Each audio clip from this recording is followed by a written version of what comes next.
teaching tool, and to make hip-hop that one thing that bridges the gap between young and old. Sister Michelle, how are you using and how can we, as Universal Zulu Nation and the people, use education as a teaching tool for our youth?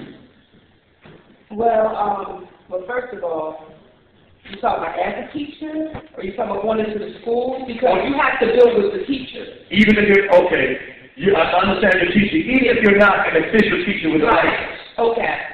What I'm doing in Harrisburg, I'm actually, building with 3 teachers that are in the different schools. I really not too much touch the high school. I do go to the high school, but I actually go to the elementary school. I get them young. Okay, it's very important to get them young. Right now, I have a 5th grade and an 8th grade class. We're actually working with, like I said, 3 classes, but they're 5th and an 8th grade class. The reason why I touch the 5th grade and the reason why I touch the 8th grade, 5th grade is going into junior high, 8th grade is going into high school. Okay? What I'm doing right now, I'm building with teachers. That's the first thing I do. I build relationship with the teachers. I also teach teachers how to teach the 5 elements in their classroom. So what I do maybe, like right now I'm working on social and emotional communication through the culture of hip-hop.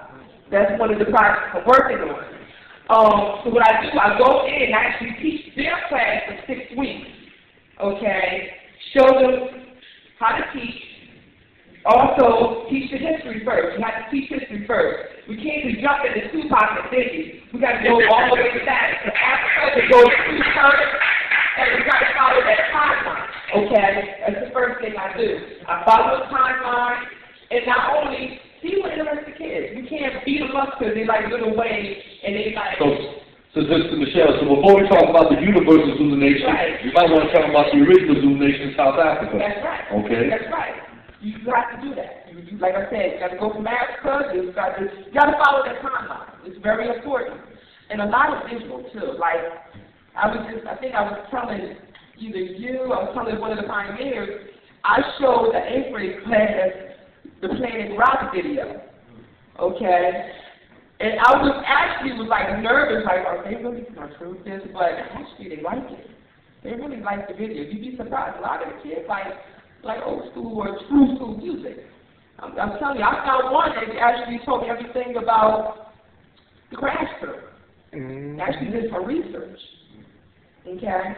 But it's just build with the teachers. Got to do history first, and on from there.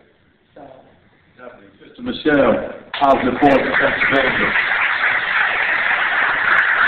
And again, I hope the crowd realizes this when your supreme understanding. We're not just here talking about personal accomplishments and what everyone's doing in their respective field, but they're giving you a solution because each one teach one to reach one, and they give you solutions that we can utilize as an active science. Because like again, science not applied, there's no science.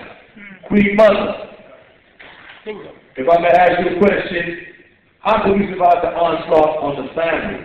As we know, the black family was the cell, the nucleus that kept the family together during so-called slavery. But in terms of indigenous family, how can we survive the onslaught of the indigenous family in this day and age?